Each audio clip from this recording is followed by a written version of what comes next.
Welcome to story board.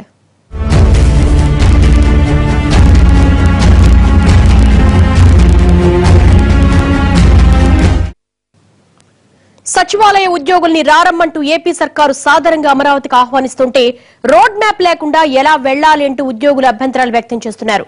మొత్తం మీద గడువు దగ్గర పడుతున్న గొడవ మాత్రం ఓ కొలిక్కి రావడం లేదు. మరి ఈ తకరారు ఎలా తేలుతుందో తెలియడం లేదు. కానీ నవనిర్మాణ దీక్షతో ముందుకెళ్తున్న చంద్రబాబుకు మాత్రం ఏపీ ఎన్జీఓల సమస్య పెద్ద తలనొప్పిగా మారింది. 2 ఏళ్ల కిందట సమైక్య రాష్ట్రం కోసం ఉద్యమించిన ఏపీ ఎన్జీఓలు ఇప్పుడు మరోసారి ఆందోళనలకు దిగుతున్నారు. అప్పుడు రాష్ట్రాన్ని విభజించవద్దంటూ గొంతెత్తిన సచివాలయ ఉద్యోగులు ఇప్పుడు హైదరాబాద్ వీడి వెళ్లడానికి అభ్యంతరాలు వ్యక్తం చేస్తున్నారు.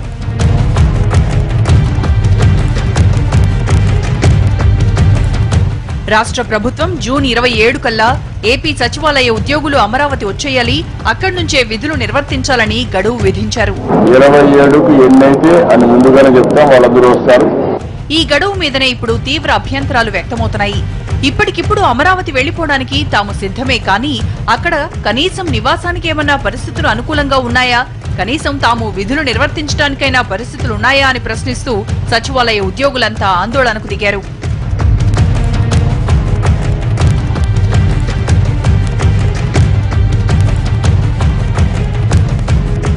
మేము మనుషులమే, మాకు పెళ్లాం పిల్లలున్నారు, అక్కడికి రావడానికి మేము రెడీ, కానీ కనీస వసతులు కూడా లేకుండా ఎలా వస్తాం, కనీసం ఆఫీస్ కూడా లేకుండా ఎలా పనిచేస్తాం అంటూ ప్రశ్నల మీద ప్రశ్నలు సంధించారు సచివాలయ ఉద్యోగులు. తరలింపులకు మేము అక్కడికి పోయి పనిచేయడానికి వ్యతిరేకం కాదు, అయితే ఏవైతే సమస్యలు ఉన్నాయో వాటిని అన్నింటినీ కూడా అడ్రస్ చేయండి. ఉదాహరణకు అద్దెలు భారీగా పెరిగాయి, అక్కడ అద్దెలు చాలా ఎక్కువగా ఉన్నాయని చెప్పేసి మేము చెప్పిన సందర్భంలో కొంతమంది నుంచి వచ్చినటువంటి సలహా ఏంటంటే శివారు ప్రాంతాల్లో మీరు ఉండండి అని చెప్పేసి సలహాలు ఇస్తున్నారు. దయచేసి మీరు ఆలోచించండి. ఇప్పుడు ఉన్నటువంటి సమస్యల్లో స్కూళ్ళు కానీ ఇక్కడ చదివినటువంటి పిల్లలు అక్కడ ఉన్నటువంటి స్కూల్లో చేరితే ఎలాంటి సమస్యలు, ఇలాంటి అన్ని సమస్యలను ఉద్యోగుల నుంచి కూడా మాకు వచ్చినటువంటి ఫీడ్బ్యాక్ దృష్ట్యా ఈరోజు ఒక సమావేశం ఏర్పాటు చేసుకోవడం జరిగింది. ఆ సమావేశంలో ఉద్యోగులు వ్యక్తపరిచినటువంటి అంశాలు ఎన్నో అంశాలు. 27 లోపల ఒక రోడ్ మ్యాప్ రాలేదు. మరి ఆ రోడ్ మ్యాప్కు సంబంధించి స్పష్టంగా ఎవరు ఎప్పుడు వెళ్తారు, ఏ ఉద్యోగి ఎప్పుడు వెళ్తారు, ఏ డిపార్ట్మెంట్ ఎప్పుడు వెళ్తారని స్పష్టమైన ప్రకటన లేకుండా స్కూళ్ళలో ఇప్పటికి కూడా అంబిగ్యూటీ ఉంది. ప్రభుత్వాలు అక్కడ సౌకర్యాలు ఏర్పాటు చేయకుండా, ఆఫీసులు కూడా పూర్తి చేయకుండా ఇప్పటికిప్పుడు గడువు పెట్టి అమరావతి వెళ్లిపోవాల్సిందే అంటే ఎలా అని ప్రశ్నిస్తున్నారు. ఇప్పుడున్న పరిస్థితుల్లో జూన్ 27లోగా అమరావతి వెళ్లడం సాధ్యమయ్యే పని కాదంటున్నారు. అసలు స్పష్టమైన రోడ్ మ్యాప్ ఏదీ తయారు చేయకుండా మా అందరినీ ఎలా వెళ్లిపోమంటున్నారని ప్రభుత్వాన్ని ప్రశ్నిస్తున్నారు. గడువులోగా అమరావతి వెళ్లేందుకు తమకు చాలా ఇబ్బందులున్నాయంటున్నారు సచివాలయ ఉద్యోగులు. ఈ అంశంపై అంతా కలిసి చర్చించుకుని ఓ కార్యాచరణ ఏర్పాటు చేస్తున్నారు. తమ తిరస్కరణకు గల కారణాలను విశ్లేషించుకున్నారు. ఉద్యోగుల తరలింపుపై రోడ్ మ్యాప్ లేకపోవడం, పిల్లల చదువులు, వ్యక్తిగత సమస్యలు, స్థానికతపై స్పష్టత లేకపోవడం వంటి అంశాలను కారణాలుగా చూపిస్తున్నారు. మనకు అక్కడ పర్ఫెక్ట్ గా మనకు కావాల్సిన ఆఫీస్ అకామిడేషన్ అది అన్ని చూసుకున్న తర్వాత సో ఈ ఆఫీస్ ఇక్కడ పెడుతున్నాం అని చెప్తే మేము కూడా రెడీ 1 month లో మొత్తం దగ్గరలో ఏదో అకామిడేషన్ చూసుకుని మేము వెళ్తాం. దాంట్లో ఇటువంటి ఇది లేదు. కాకపోతే ఏంటంటే ఫస్ట్ గవర్నమెంట్ వాళ్ళకి ఇదిగో ఈ ఆఫీస్ ఇక్కడ పెడుతున్నాం, ఈ సఫిషియంట్ ప్లేస్ మీకు ఇస్తున్నాం అని చెప్పి మాకు ఇస్తే మేము వెళ్ళడానికి రెడీ. అదేమి లేకుండా మీరు 1 month లో మీరు చూసుకోండి అంటే ఇప్పుడు తీసుకెళ్ళి ఏ గొడ్ల సాడులను పెట్టి మీరు అక్కడ పని చేయండి అంటే 3 ఏళ్ళు పని చేయాలి. మేము అది ఎప్పుడు కంప్లీట్ అవుతుందో లేదు. వాళ్ళు ఇచ్చిన సర్క్యులర్లోనే 3 ఏళ్ళు మినిమం అని చెప్పారు. అది 3 ఏళ్ళు కావచ్చు, 5 ఏళ్ళు కావచ్చు. మేము ఎంతకాలం నాకు ఒక 1 month 10 రోజులు అంటే ఏదో అడ్జస్ట్ అవుతాం. మనకు సఫిషియంట్ అకామిడేషన్ అక్కడ ఉండాలి, మనం వెళ్ళడానికి రెడీ. అమరావతి వెళ్లడంపై ఉద్యోగుల తొలి అభ్యంతరం రోడ్ మ్యాప్ లేకపోవడం. అసలు ఏ స్థాయి ఉద్యోగుల్ని ఎంతమందిని పంపాలి, ఏ శాఖల్ని ముందుగా తరలించాలి, ఏ శాఖల్ని విడతల వారీగా తరలించాలి, ఏ ఉద్యోగుల్ని ఎప్పటిలోగా తరలించాలి, ఉన్నతాధికారులు పూర్తిగా అక్కడికి తరలి వెళ్తారా లేక అక్కడ ఇక్కడ 2 చోట్ల విధులు నిర్వహించాలా, ఒకవేళ అదే చేయాల్సి వస్తే వాళ్లకు 5 రోజుల పనిదినాలు వర్తిస్తాయా లేక 6 రోజుల పనిదినాలు వర్తిస్తాయా, ఇలాంటి ఎన్నో ప్రశ్నలు సగటు ఉద్యోగి మదిలో చక్కర్లు కొడుతున్నాయి. వీటన్నింటికీ సమాధానాలు ఇచ్చేలా ప్రభుత్వం రోడ్ మ్యాప్ ఏర్పాటు చేయకపోవడం వల్లే తాము అమరావతి వెళ్లడానికి నిరాకరిస్తున్నామంటున్నారు. రాజధానికి తరలింపు విషయంలో ఒక చక్కని రోడ్ మ్యాప్ ఇవ్వండి, ఒక మార్గదర్శకాలు ఇవ్వండి. ఇస్తామని చెప్పారు, ఇదివరకు ఇవ్వలేదు. ఫస్ట్ సెక్రటరీ 1+1 సెక్రటరీ వారికి ఇంకో 2 ఫ్లోర్లు హెచ్ఓడీలకు ఇస్తాము. ఏ హెచ్ఓడీలు ముందు వెళ్ళాలి, ఏ హెచ్ఓడీలు సెకండ్ వెళ్ళాలి, జూన్లో ఎవరు వెళ్ళాలి, జూలైలో ఎవరు వెళ్ళాలి, ఆదివారంలో వెళ్ళాలి మీరే చెప్పి ఈరోజు అర్ధాంతరంగా ఇట్లా ఇవ్వటం వలన ఎవరికి క్లారిటీ లేకపోవటం వలన ఇటువంటి అయోమయ పరిస్థితి వచ్చింది. కాబట్టి దయచేసి మమ్మల్ని ఎవరు అపార్థం చేసుకోవద్దు. మేము ఎప్పుడు రమ్మంటే అప్పుడు రావడానికి వస్తాం, సిద్ధంగా ఉన్నాం. మేము ఒక్క రోడ్ మ్యాపే కాదు, అంతకు మించి ఇబ్బంది పెడుతున్న అంశం పిల్లల చదువులు. ఇప్పటి వరకు ఓ సిలబస్ లో చదివిన పిల్లల్ని ఇప్పుడు రాష్ట్రం మార్చేస్తామంటే వాళ్లు రేపు పెద్దయ్యాక ఏ రాష్ట్రానికి చెందిన వాళ్ళు అవుతారన్నది తల్లిదండ్రుల ఆందోళన. 10వ తరగతిలోపు ఉన్న పిల్లలు కూడా ఇప్పటికిప్పుడు స్కూల్ మార్చి అక్కడ ఇళ్లు వెతుకుని కొత్తగా అన్ని ఏర్పాట్లు చేసుకోవాలంటే కష్టమేనంటున్నారు. వాళ్లే కాదు, ఇంటర్, డిగ్రీ, బీటెక్ చదువుతున్న పిల్లలున్న ఉద్యోగులకు అమరావతి తరలి వెళ్లడం మరింత కష్టంగా మారిందంటున్నారు. ముఖ్యంగా పిల్లల లోకల్ స్టేటస్ విషయానికి వస్తే ఈ రోజు వరకు సెంట్రల్ గవర్నమెంట్ నుంచి ఎటువంటి నిర్ణయం వెలువడలేదు. దాని మీద కొంచెం ఎంప్లాయీస్లో కానీ పిల్లల భవిష్యత్తులో కానీ ఒక గందరగోళం ఏర్పడిందని చెప్పొచ్చు. ఎందుకంటే ఖచ్చితంగా ఈ రోజు 6th నుంచి 10th క్లాస్లో ఉన్న పిల్లలందరూ కూడా ఇక్కడ 2 years చదివి అక్కడ 3 years చదివి ఎక్కడ లోకల్ ఎక్కడ నాన్ లోకల్ అనే విషయం తల్లిదండ్రులుగా మాకు ఒక రకమైన గందరగోళం ఉంది. విద్యార్థిని ఎక్కడ చదివించాలనే విషయాన్ని ఇంకా అయోమయంగానే ఫీల్ అయితే వస్తున్నాం. కాబట్టి ఖచ్చితంగా వెంటనే స్టేట్ గవర్నమెంట్ కల్పించుకున్న నిర్ణయాన్ని కూడా మాకు చెప్తే బాగుంటుందని చెప్పి మేము అందరూ భావిస్తవచ్చు. ఇక మరికొందరు ఉద్యోగుల్ని భయపెడుతున్న అంశం స్థానికత. ఇప్పుడు కొత్త రాష్ట్రానికి తరలిపోతే తాము ఉద్యోగరీత్యా ఏపీకి చెందిన వాళ్లమే అవుతాం, కానీ హైదరాబాద్ లో పుట్టి పెరిగిన తమ పిల్లలు మాత్రం ఏ రాష్ట్రానికి చెందిన వాళ్ళు అవుతారన్నది క్లారిటీ లేదు. ఇప్పటికిప్పుడు వాళ్ళని ఏపీకి తీసుకువెళ్తే వాళ్లను అక్కడ స్థానికుల్లా పరిగణిస్తారా, లేక తెలంగాణ విద్యార్థుల్లానే ట్రీట్ చేస్తారా అన్న అనుమానాలు వాళ్లను వెన్నాడుతున్నాయి. గంపగుత్తగా అమరావతికి తరలి వెళ్లిపోమ్మంటే ఎలా అని ప్రశ్నిస్తున్నారు. ఆంధ్ర ఉద్యోగం సంబంధించినటువంటి ఒక అమ్మాయికి 920 ర్యాంక్ వచ్చినా ఇప్పుడు అక్కడ సీట్ వచ్చే పరిస్థితి లేదు. Because of she's non local for Andhra Pradesh. అయితే ఇప్పుడు లోకల్ స్టేటస్ వచ్చింటే అమ్మాయికి ఖచ్చితంగా మెడికల్ సీటు ఆ రాష్ట్రంలో, ఆంధ్ర రాష్ట్రంలో వచ్చేది. ఇలాంటి సమస్యలు చాలా వరకు ఇండివిజువల్ సమస్యలు ఉన్నాయి. వ్యక్తిగత సమస్యలతో పాటు అందరికీ వర్తించేటువంటి సమస్యలు ఏవైతే ఉన్నాయో 30% సరే, హౌసింగ్ పాలసీకి సంబంధించి కావచ్చు. ఎందుకంటే చాలా వరకు ఇబ్బందులు ఈ రెంట్లలో విపరీతమైనటువంటి రెంట్లు పెరిగిపోయినాయి. ఇక్కడ ఉన్నటువంటి పరిస్థితుల్లో కొంత హైప్ క్రియేట్ చేయబడిందేమో అనిపిస్తూ ఉంది. అక్కడ చాలామంది ఉద్యోగులు రెంట్ల గురించి ఈరోజు ఇప్పటికి కూడా మా గెజిటెడ్ ఉద్యోగుల సంఘం సెక్రటరీ శరత్ గారు అక్కడ తిరుగుతూ ఉన్నారు. ఈరోజు ఆయనకున్నటువంటి అనుభవాలు చాలా, ఎందుకంటే రెంట్లు ఇచ్చినటువంటి అడ్వాన్స్లు కూడా తిరిగి వెనక్కి ఇవ్వడం జరుగుతూ ఉంది. వీటన్నింటితో పాటు ఇంటిపరమైన సమస్యలకు కూడా ఉద్యోగులు మోకాలడుతున్నారు. ఇప్పటికిప్పుడు ఒకేసారి తరలి వెళ్లిపోమ్మంటే ఒక్కసారిగా ఫ్యామిలీని షిఫ్ట్ చేయడం కష్టమంటున్నారు. ఇక్కడ సొంత ఇళ్లు కొనుక్కున్న వాళ్లు వాటిని వదిలేసి అమరావతిలో అద్దెళ్లలో ఉండటం ఎలా అని కొందరు బాధపడుతున్నారు. మరికొందరు అమరావతిలో ఇంటి అద్దెలు, అక్కడి కాస్ట్ ఆఫ్ లివింగ్ చూసి భయపడుతున్నారు. కొంచెం ఇంకా సిద్ధంగా లేనటువంటి పరిస్థితి ఈ రోజు ఉంది. ఈ ప్రధానంగా ఇక్కడ ట్రాన్స్పోర్ట్ సిస్టమ్ వెలగపూడికి ఆ చుట్టుపక్కల ఉన్నటువంటి ఆ ట్రాన్స్పోర్ట్ సిస్టమ్ కూడా ఇంకా రెడీగా లేదు. అలాగే ఇక్కడ మెయిన్ ప్రధాన ఇబ్బంది అయితే ఏంటంటే రెంటలు బాగా ఎక్కువ ఉండడం వల్ల ఉద్యోగులు కొంచెం వెనకడుగు వేస్తున్నారు. ఇక వీటికి తోడు కుటుంబపరమైన సమస్యలు కూడా వాళ్లను వెన్నాడుతూనే ఉన్నాయి. అంటే భార్యాభర్తల్లో ఒకరికి హైదరాబాద్ లో వేరే ఉద్యోగాలు ఉండటం, ఉమ్మడి కుటుంబాలు అంతా కలిసి ఉండటం, భర్త భార్యల్లో ఒక్కరు మాత్రమే అమరావతికి వెళ్లాల్సి రావడం, కుటుంబాన్ని ఒక్కరే నడిపించుకుంటూ రావడం, ఇలా ఎన్నో ఇబ్బందులున్నాయి. కొన్ని కుటుంబాల్లో 2-3 ఉద్యోగులున్నారు. కొన్ని చోట్ల భార్య భర్త ఇద్దరూ వేర్వేరు డిపార్ట్మెంట్లలో పనిచేస్తూ ఉండడం, ఇలా 1,00,000 ఇబ్బందులున్నాయి. వాటన్నింటినీ పరిష్కరించుకోకుండా ఇప్పటికిప్పుడు అమరావతి తరలిపోవడం ఎలా అని ప్రశ్నిస్తున్నారు సచివాలయ ఉద్యోగులు. ఏపీ సచివాలయ ఉద్యోగుల వాదనలు ఇలా ఉంటే మరి ప్రభుత్వం వాటికి ఏం సమాధానం చెప్తోంది? ఎందుకింత హడావుడిగా ఉద్యోగులను అమరావతి తరలించాలని పట్టుబడుతోంది? ఏ రోడ్ మ్యాప్ లేకుండా ఎందుకు ఇంత హడావుడిగా తరలించాలని చూస్తున్నారు? ఉద్యోగుల తరలింపును ప్రభుత్వం ఇంత అనివార్యం చేస్తోంది ఎందుకు?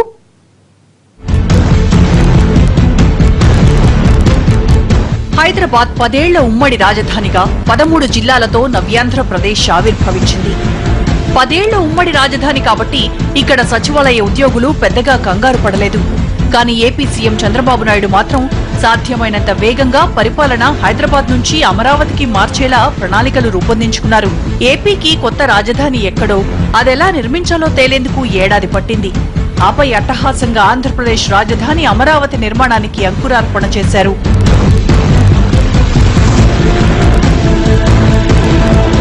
ఇక అక్కడి నుంచి శరవేగంగా రాజధాని నిర్మాణ పనులు మొదలుపెట్టిన చంద్రబాబు నాయుడు సాధ్యమైనంత వేగంగా వాటిని ఓ కొలిక్కి తీసుకురావాలని అనుకుంటున్నారు. అందులో మొదటిది రాజధాని తరలింపు. అమరావతి నుంచే కార్యకలాపాలు నిర్వహించడం మీద చంద్రబాబు నాయుడు చాలా సీరియస్ గా వర్క్ చేస్తున్నారు. అమరావతి అంకురార్పణ తర్వాత వెలగపూడిలో తాత్కాలిక సచివాలయానికి శ్రీకారం చుట్టి శరవేగంగా సచివాలయ నిర్మాణం పనులు మొదలుపెట్టారు. మంత్రి నారాయణ నేతృత్వంలో వీటిని నిత్యం పర్యవేక్షిస్తున్నారు.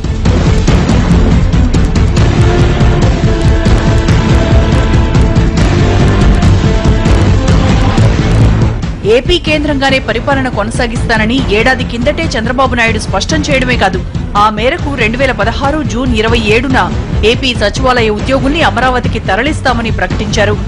దాని ప్రకారమే ఇప్పుడు ఉద్యోగుల్ని అమరావతికి వెళ్లమంటూ ఆదేశాలు జారీ చేస్తున్నారు. అనుకున్న దాని ప్రకారం ఈ జూన్ 27 తేదీ నాటికి సచివాలయంలో కొందరు ఉద్యోగుల్ని వెలగపూడికి తరలిస్తామని చంద్రబాబు నాయుడు స్పష్టం చేశారు.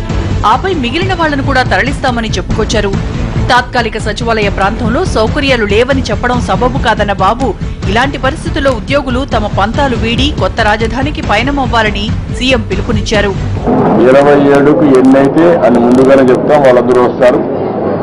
అక్కడి నుంచి ఒక 4 నెలల అటు బిల్డింగ్స్ అవి పూర్తయితే అవన్నీ కూడా ఇన్ఫార్మ్ చేస్తాం.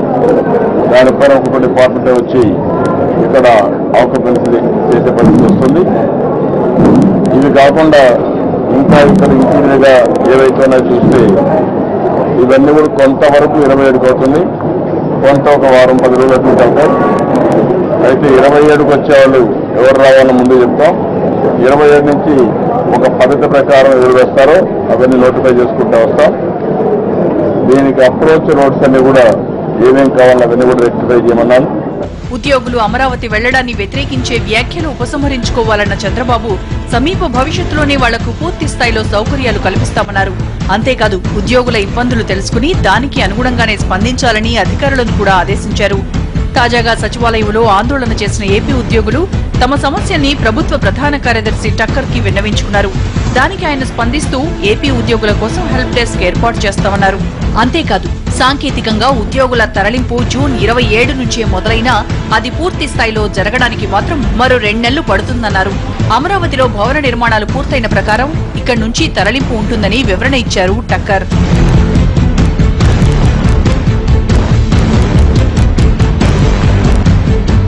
ఉద్యోగుల సమస్యల పరిష్కారానికి హెల్ప్ డెస్క్ ఏర్పాటు చేయడమే కాదు, తరలింపు మీద స్పష్టమైన రోడ్ మ్యాప్ కూడా రూపొందించనున్నారు. అక్కడి వరకు ఎందుకు, విజయవాడలో అద్దె ఇళ్ల రేట్లు పెరిగిపోయాయంటూ వచ్చిన ఆరోపణల మీద సాక్షాత్తు సీఎం చంద్రబాబు నాయుడే స్పందించారు. కేవలం అద్దెల కోసం ఉద్యోగుల్ని ప్రజల్ని ఇబ్బంది పెట్టొద్దని బెజవాడ వాసులకు పిలుపునిచ్చారు కూడా. ఇంకొక పక్క రెంట్లు విపరీతంగా పెంచేయడం, అవన్నీ కూడా అవకాశాలు ఉన్నప్పుడు ఆ అవకాశాన్ని పాజిటివ్ గా ఉపయోగించుకుంటే బాగా వస్తుంది తప్ప దాన్ని ఇమ్మీడియట్ గా అబ్నార్మల్ రెంట్లు పెంచేస్తే ఇది బాంబే కంటే హైదరాబాద్ కంటే ఎక్కువ ఉంది అనే పరిస్థితికి వచ్చారు. అప్పుడే మాకు హైదరాబాద్ బెటర్ ఉంది సార్, అక్కడ ల్యాండ్ తక్కువ ఉంది వాల్యూ, లేదంటే రెంట్ తక్కువ ఉంది, ఇక్కడేంటి మరి రెంట్ అయితే మేము ఎక్కడ కడతాం అనే పరిస్థితికి వస్తున్నారు. అలాంటి లేకుండా ప్రతి ఒక్కరు కూడా పాజిటివ్ గా ఆలోచించి ప్రతి ఒక్కరూ సహకరించాలి. అలాంటి సహకరిస్తే ఎవ్రీ ఇన్ఫ్రాస్ట్రక్చర్ వస్తుంది, డెవలప్మెంట్ వస్తుంది, వెల్త్ క్రియేట్ అవుతుంది, దేర్ బై ఎంప్లాయ్మెంట్ జనరేట్ అవుతుంది, బెటర్ లివింగ్ స్టాండర్డ్స్. వాస్తవానికి 10 ఏళ్ల పాటు హైదరాబాద్ ఉమ్మడి రాజధానిగా ఉంచారంటే దాని అర్థం ఈ 10 ఏళ్లలోగా ఏపీ కార్యకలాపాలు తమ రాజధానికి తరలిపోవాలని అర్థమే తప్ప 10 ఏళ్లు ఇక్కడే ఉండి 2024 తర్వాత వెళ్తామని కాదు. ఒకవేళ ఇప్పుడే అమరావతికి వెళ్లకుండా అప్పటి వరకు ఇక్కడే ఉన్నా సమస్యలు తీరవు. తరలింపు ప్రక్రియకు ఎక్కడో ఒక చోట అడుగు పడాలి, లేకపోతే అది అనంతంగా సాగిపోతూనే ఉంటుంది. పంజాబ్, హర్యానాలకు ఉమ్మడి రాజధానిగా చండీగఢ్ ను కూడా 10 ఏళ్లే ఉంచుతూ విభజన సమయంలో చట్టం చేశారు. కానీ ఇప్పటికీ దాన్ని మరో 10 ఏళ్లంటూ పొడిగిస్తూనే వస్తున్నారు.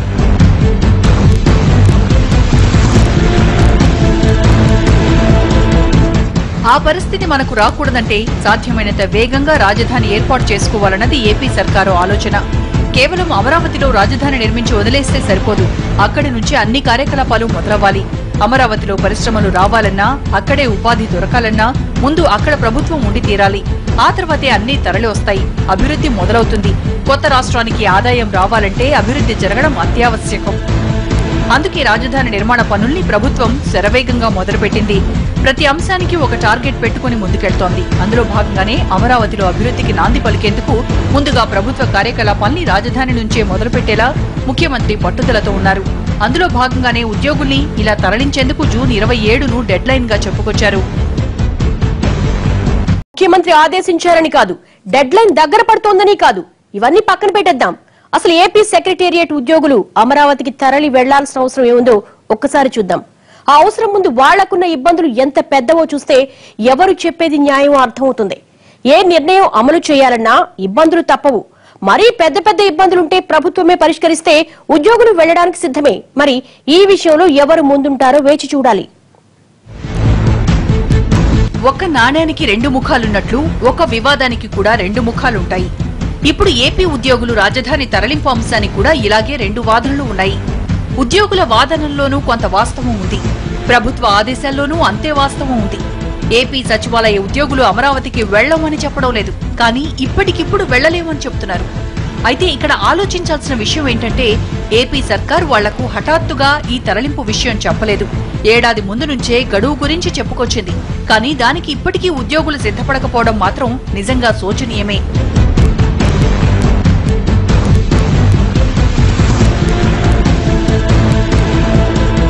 ఇక్కడ ఏపీ ఎన్జీఓల వాదన మరోలా ఉంది. ఇప్పుడు తాము తరలి వెళ్లేది తాత్కాలిక సచివాలయానికని, ఆ తర్వాత మళ్లీ శాశ్వత సచివాలయానికి వెళ్లాలని, ఇలా 2 సార్లు మారడం కష్టంగా ఉంటుందన్నది వాళ్ల అభిప్రాయం. అయితే ఇక్కడ వాళ్లు మారాల్సింది సచివాలయం కార్యాలయాలే కానీ వాళ్లుండే ఇళ్లు కాదన్నది గుర్తుంచుకోవాలి. తాత్కాలిక శాశ్వత సచివాలయాల మధ్య పెద్ద దూరం ఉండదన్న వాస్తవం ప్రభుత్వం తెలియజేయాలి. హైదరాబాద్ నగర ట్రాఫిక్ తో పోలిస్తే ఉద్యోగులు తమ నివాసాల నుంచి సచివాలయానికి వేగంగానే వెళ్లొచ్చని తెలియజెప్పాలి. ప్రభుత్వ ఉద్యోగులు ఆరోపిస్తున్నట్లు రోడ్ మ్యాప్, ఉద్యోగుల పిల్లల స్థానికత అంశాల మీద ప్రభుత్వం కూడా ఒక క్లారిటీ ఇస్తే బాగుంటుందన్న అభిప్రాయాలు వినిపిస్తున్నాయి. ఉద్యోగుల న్యాయపరమైన కోరికల్ని, అభ్యంతరాలను, ఇబ్బందుల్ని తీర్చాల్సిన బాధ్యత ప్రభుత్వం మీద ఉంది. అలాగని అన్ని ప్రభుత్వమే చేయాలని ఉద్యోగులు కూడా గొంతెమ్మ కోర్కెలు కోరడం కూడా సరికాదు. వాస్తవాలను అర్థం చేసుకుని మెలిగితే అది ఉభయ కుశలోపరిగా ఉంటుంది. విభజన ప్రక్రియ తర్వాత రాష్ట్రం చాలా దారుణంగా నష్టపోయిందన్న వాస్తవాన్ని ప్రజలతో పాటు ప్రభుత్వ ఉద్యోగులు కూడా అర్థం చేసుకోవాలి. ఇప్పుడున్న పరిస్థితుల్లో ఏపీని నిలబెట్టాలంటే సాధ్యమైనంత వేగంగా రాజధాని నుంచి కార్యకలాపాలు మొదలు కావాలి.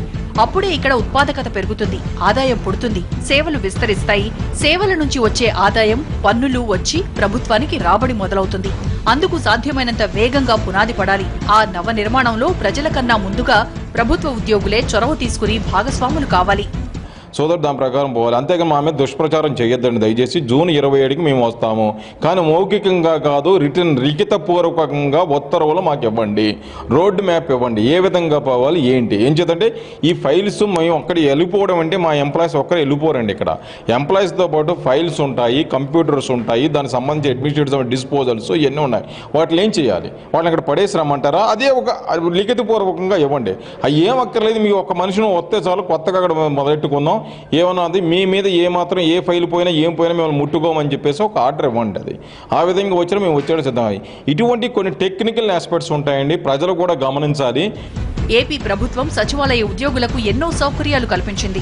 44% ఫిట్మెంట్ ప్రకటించింది. అంతేకాదు వారానికి 5 రోజులే పని దినాలుగా నిర్ధారించింది. నిజానికి ఇప్పుడు వాళ్లుంటున్న హైదరాబాద్కి, విజయవాడకి ప్రయాణ దూరం కేవలం 5-6 గంటలే. అంతేకాదు గతంలో 2 సార్లు రాజధాని మార్పులు జరిగాయి. 1953లో ఆంధ్ర రాష్ట్రం ఏర్పడినప్పుడు నాటి కొత్త రాజధాని కర్నూలులో ప్రభుత్వ కార్యాలయాన్ని గుడారాల్లోనే పరిపాలన సాగించాయి.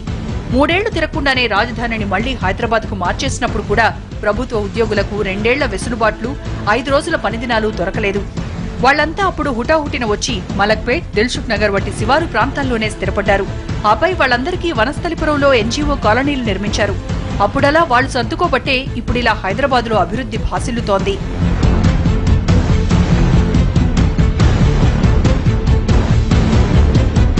ఇక పిల్లల చదువుల గురించి కూడా అంత బెంగపడాల్సిన అవసరం లేదనే చెప్పాలి. ఎందుకంటే చదువుల విషయంలో విజయవాడ హైదరాబాద్ కన్నా ఏమీ తీసిపోదు. 25 ఏళ్ల కిందట హైదరాబాద్లో కొండలు గుట్టలుగా ఉన్న బంజారాహిల్స్ లాంటి ప్రాంతాలు ఇప్పుడు నగరంలో కాస్ట్లీ ప్రాంతాలుగా మారాయి.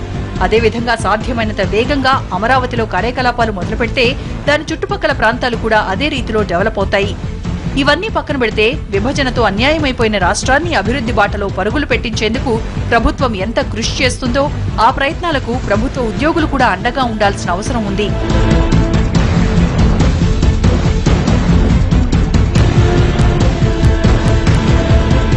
ఉద్యోగులంతా అమరావతి వెళ్లడానికి మొండికేయడం లేదు. ఇప్పటికే చాలా మంది ఒంటరిగా వెళ్లడానికి సిద్ధమవుతున్నారు. రిటైర్మెంట్ కి దగ్గరలో ఉన్న వాళ్లు, కుటుంబ సమస్యలు, పిల్లల చదువుల్ని వదల్లేని వాళ్లు ఒంటరిగా వెళ్లేందుకు ప్లాన్ చేసుకుంటున్నారు.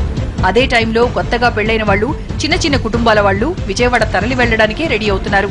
అయితే మిగిలిన వాళ్లు కూడా సాధ్యమైనంత వేగంగా అమరావతి తరలి వెళ్లేలా వాళ్లకున్న సమస్యల్ని ప్రభుత్వాలు తీర్చడంలో చొరవ చూపించాలి. ఇక ప్రభుత్వ ఉద్యోగులు కూడా తమకు అన్నం పెట్టే రాష్ట్రాన్ని అభివృద్ధి చేయడానికి చిన్న చిన్న త్యాగాలకు వెనకాడకూడదు. ఇక విజయవాడ వాసులు కూడా కొత్తగా వచ్చే వారిని అక్కున చేర్చుకునేలా ఉండాలి తప్ప భారీ అద్దెల కోసం ఆశపడకూడదు. ఎందుకంటే ఈ రాష్ట్ర నిర్మాణంలో రాళ్లెత్తాల్సింది రాజకీయ నాయకులే కాదు, ప్రభుత్వ ఉద్యోగులు, ప్రజలు కూడా. ఇది వాళ్ళ స్టోరీ బోర్డ్. మరో అంశంతో మళ్ళీ కలుద్దాం. నమస్తే.